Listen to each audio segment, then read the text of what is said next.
Hello, and welcome to today's episode of Smut Girl Wants Book Club, where two best friends talk about a book that we have just read.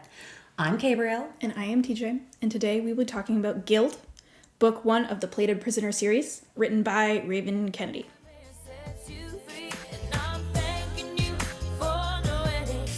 What do we know about this author? Not a whole lot, to be honest. She does have another series, Heart Hassle. Weird art. Oh, she has a bunch of series. I don't know much about this author because I'm going to be real with you. There's a lot of hype around Gild. I think it's got a lot of things in books that I don't like.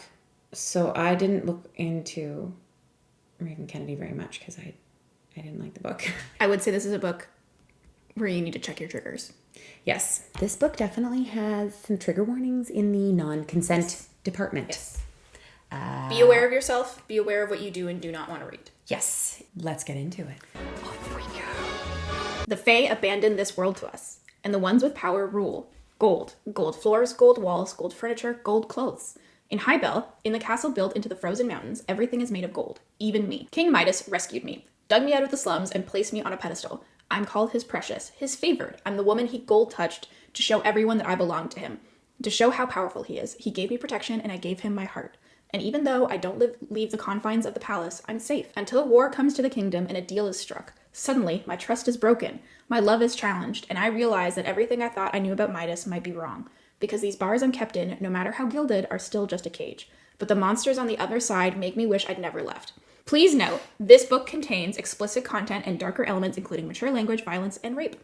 It is not intended for anyone under the 18 years of age. Yeah, I'll say. There's no romance in this. It is straight Stockholm Syndrome. Yeah, because this book is not a romance book. No. It's clear that it will be a romance series.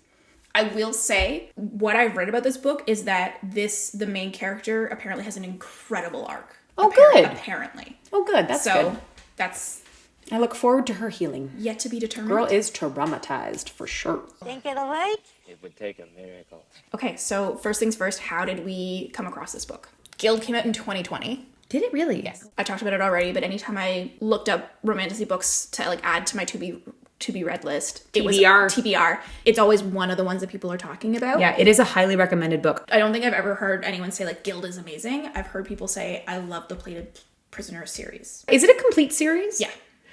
It is? I'm pretty sure. No. Yeah.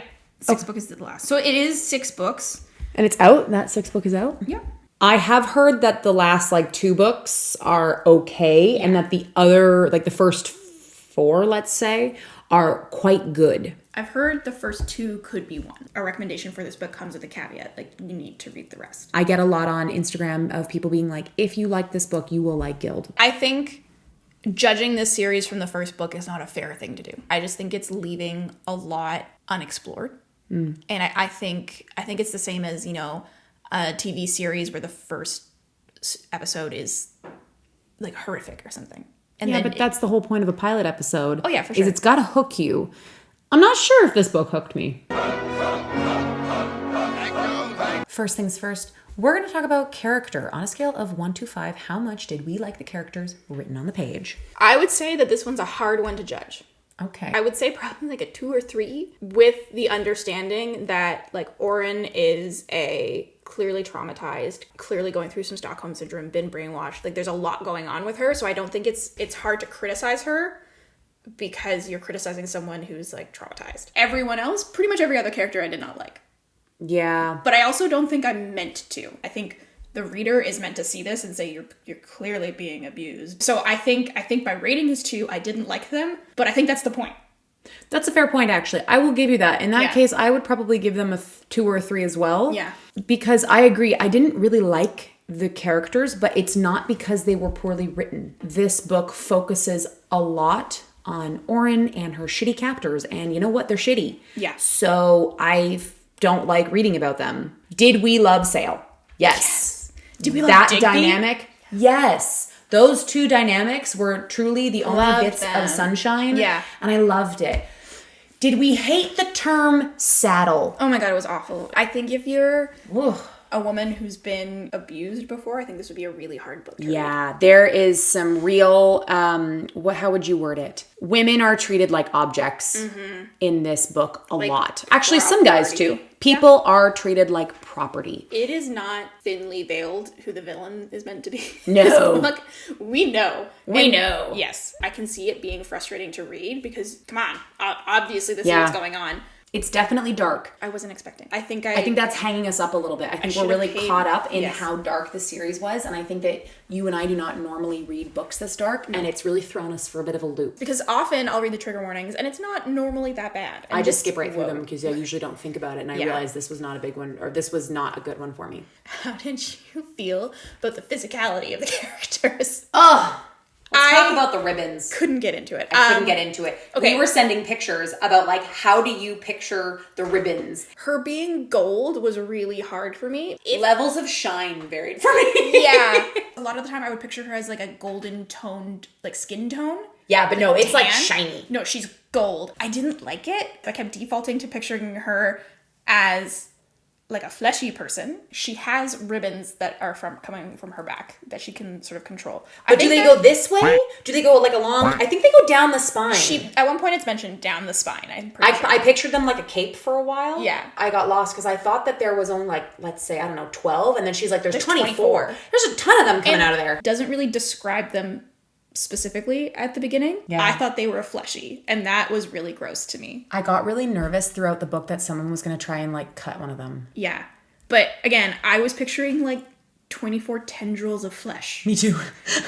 And that was really upsetting for a bit. And then at one point she describes them as like satin. It was just a little hard to get into. I couldn't picture it. That Fey guy with all the spikes.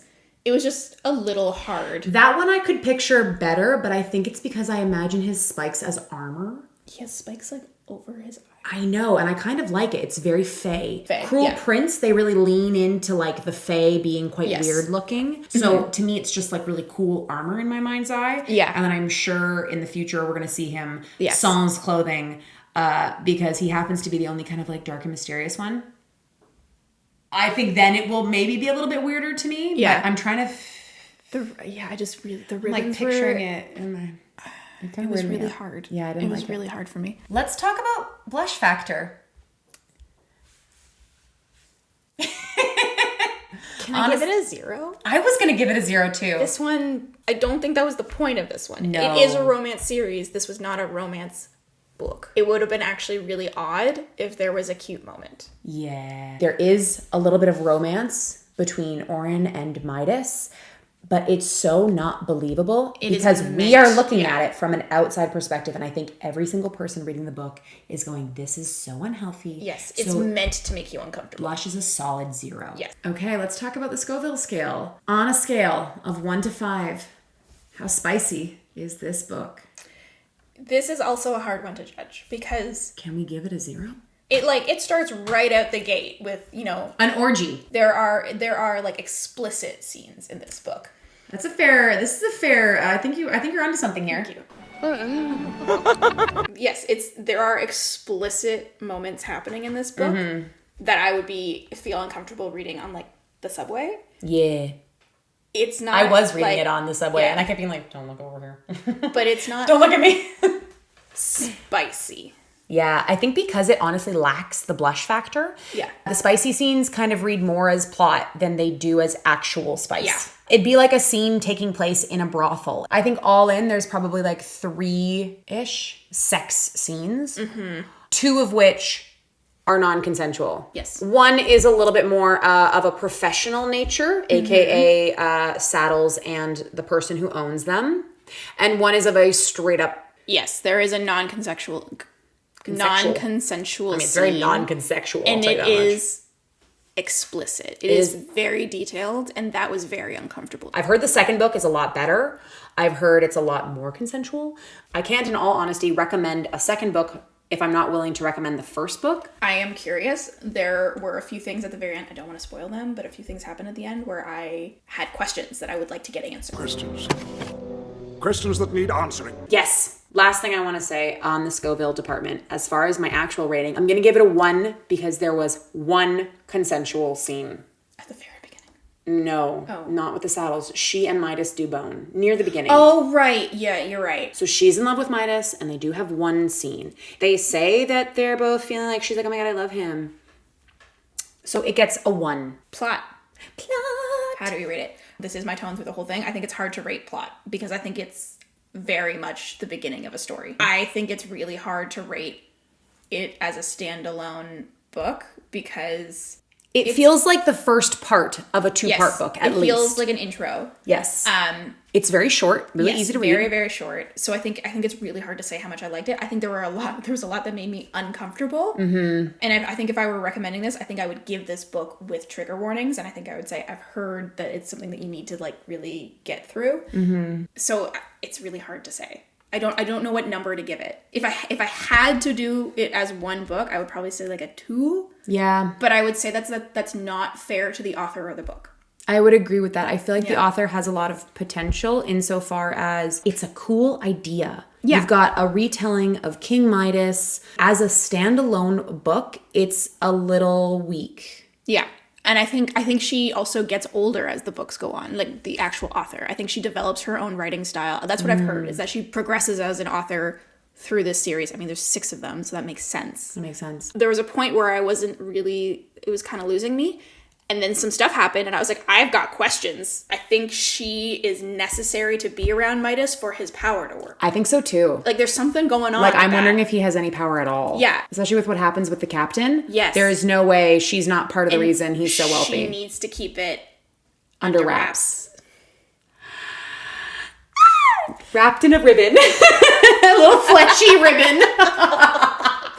No. No, definitely not. Yeah, and I have questions because we just get introduced to the Fae. I think that there is very clearly sort of misunderstanding of reputation. Like King Rot, who is he? What's going on there? I thought that maybe King Rot was going to be our future Shadow Daddy. I have the same theory. I still don't think it is. I think we might be correct. I don't think it's King Rot. I think it's what's his name with the spikes. My theory is that they're the same person. Okay, then yeah. Actually, you know what? I feel like they might be the same person. I think you might be right. I feel like if you're watching this and you've read the whole series, you're probably laughing at us. I hope you have read the whole series and are laughing at us. I would like to keep reading it. Did you buy into the whole snow pirate?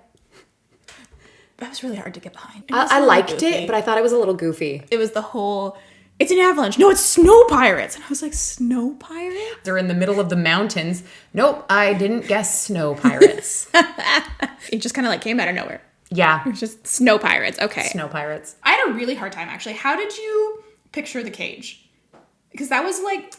Oh. It was weird. I picture it a lot like when you go to a museum and they have examples of rooms from like Victorian times, but instead of like velvet rope, it's a straight up bar. Yeah, because she had like a whole section of the room. It sounds a little bit like she had the center of the room. Yeah. And that there's like a walkway around the whole room, and she just kind of had the center. How would people get to the other side of the room then? I think they have to walk around the whole thing. But she walks through them. Do you see what I'm trying to picture? So it would mean that they would have to go from like room to room, whereas she would have a direct door maybe. Yeah. I don't know. That is a wild choice to keep someone that caged. Yeah. Which, again, supports my theory that I think she's really important to his power. Oh, yeah. Like, he cannot function without her. Yeah, there's something like that epilogue. Where he's like... You're suddenly in Midas's point of view. Oh, did I... What? One moment. Golden Gold Vine. Is that what you're... It's just a poem. Oh, yeah, she's mine. Yeah. It's the last chapter, King Midas. This also supports my theory, because he, like, freaks out. Yeah, because he's in trouble. But there's something about it that felt very sus. Mm-hmm. I think that's why the queen hates her as well, because I think deep down the queen knows that maybe Midas isn't as powerful as she originally thought when they got married. She realizes that she can't get rid of Orin because she's the key to all of their money problems. Yeah. What do we think about the hype level of this book? It's really hard to say. Mm-hmm. I would have to read at least one more to be accurate, you know? I'm going to lean into the fact that we have just read the one book, and I am going to say that it is overhyped. Okay. I appreciate, though, that the second book might really make the first book worth it. This book, I think, is going to struggle to bring people into the series because I do not think this first book is particularly good. I've heard that male main character is like top tier book boyfriend. Really? Yeah, I've heard he's great. Okay. I do think I'm going to read the second book. Yeah. I just need to know. Yeah. Because it is a good world. That left me with questions. Would I recommend the book? Again, I think it would be coming with a warning with the knowledge that you probably have to commit to the rest of the series. Okay. Yeah. Well, that's everything. That is Gild by Raven Kennedy. Join us next week when we talk about something smutty and delicious.